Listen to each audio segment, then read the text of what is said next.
I said, when I was 15 years old, my first girlfriend cheated on me. Oh. And I remember making a decision that nobody would ever cheat on me again. And the way I was going to do that is by being the biggest actor on earth.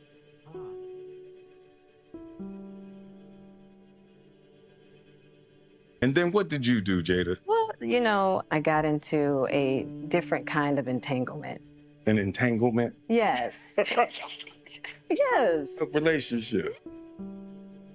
What makes a man successful? Is it the achievement of goals? Is success merely the hitting of targets? Or is it knowing which targets to hit? If success is just the hitting of targets, then what does it mean to aim at success? What direction should you point your bow? Or are you directionless? No wonder. Your only goal is to be good at achieving goals. But you don't have goals. You have insecurities. You have fears. And it's from the thorns of your fears that the rose of your dreams has always grown. Not as their opposite, but as their crown. Tell me, how do you properly deal with thorns and thorn bushes? Do you attempt to pluck their roses? Only if you want to get cut. Better to say, I am what I am, and let the bush burn. But how are we to say, I am what I am, in a world that wants what we're not? How are we to enter the marketplace with nothing to sell, and not become a product ourselves?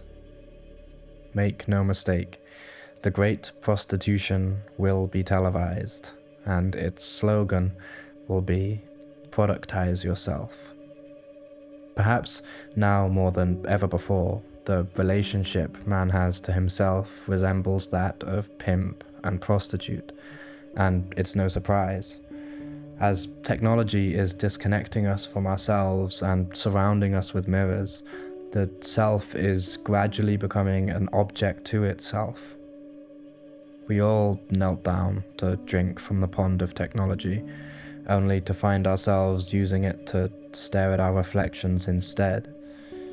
No wonder everyone's becoming so thirsty. Too much reflection turns the subject into an object, and as an object, it's being commodified.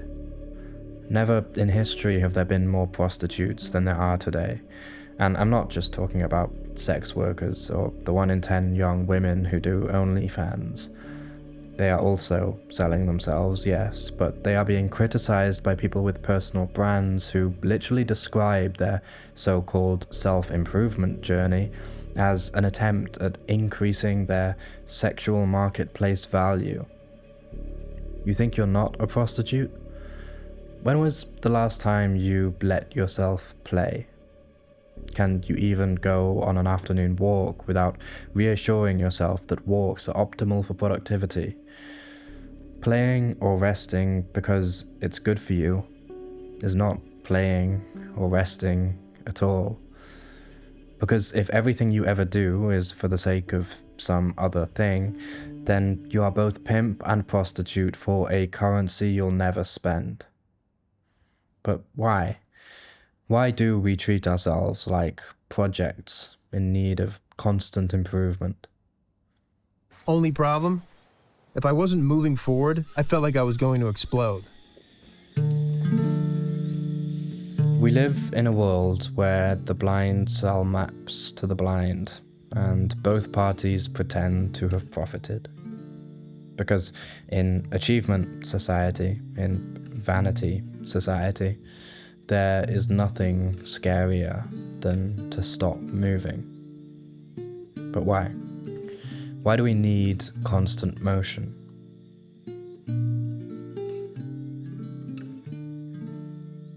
Great white sharks are obligate ram ventilators. This means that they do not breathe by sucking water into their gills, but by swimming forwards so that water passes through them. If they stop swimming forwards, they suffocate. Our generation, who grew up hearing that when you want to succeed as bad as you want to breathe, then you'll be successful, have also been taught to suffocate the moment we stop moving forwards. And this sense of suffocation is made entirely from our social instincts. Evolution has made sure to install some pretty nasty programs in our psyche that produce excruciating feelings of loneliness and depression when society doesn't notice us. These instincts are so strong that unless others acknowledge our existence, we will wish to renounce it. Nobody can be blamed for being like this.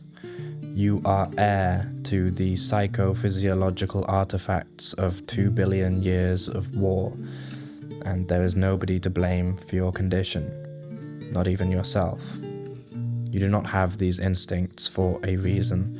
Evolution did not design you. These instincts do not serve a purpose, they are just what survived the war. And if that sounds sad, then listen again. Because it's from the belly of this purposelessness that we can rescue our highest freedom. For it is in precisely evolution's blindness that we can see the redeeming factor. That there is no basis, in reality, for praise or blame, and thereby the whole world is innocent. It's only after realizing this that you can truly be free from yourself as a prostitute, from a pimp. Because what the pimp in you wanted from the start was praise, and he was happy to see you fuck yourself forever so long as the crowd was roaring.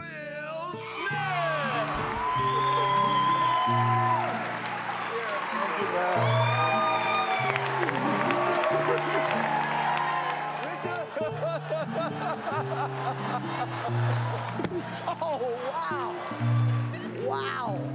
Keep my wife's name out your fucking mouth. I'm going to, okay?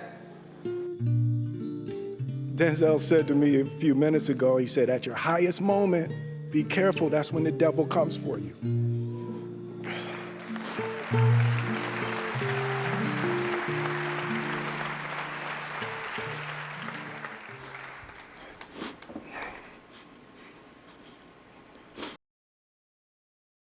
The devil is not what came for Will at his so-called highest moment.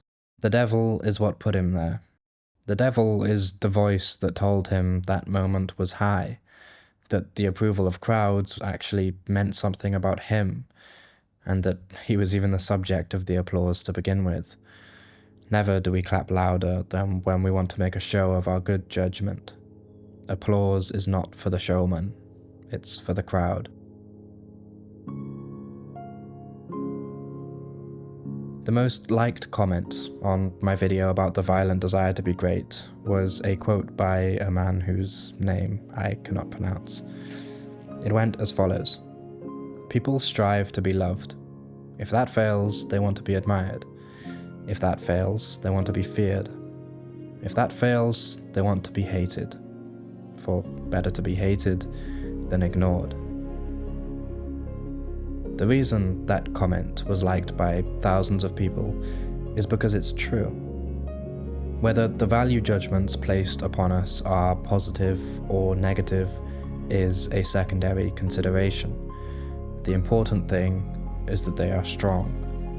The stronger the value judgments placed upon us by society, the more socially important we are.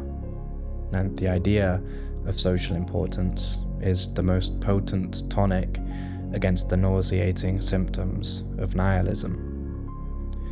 As the religious stories collapsed under our feet and we looked down with a sudden sense of vertigo at our loss of cosmic relevance, our first instinct was to grasp ever more tightly to the rope of social relevance, not realizing that it's actually a noose.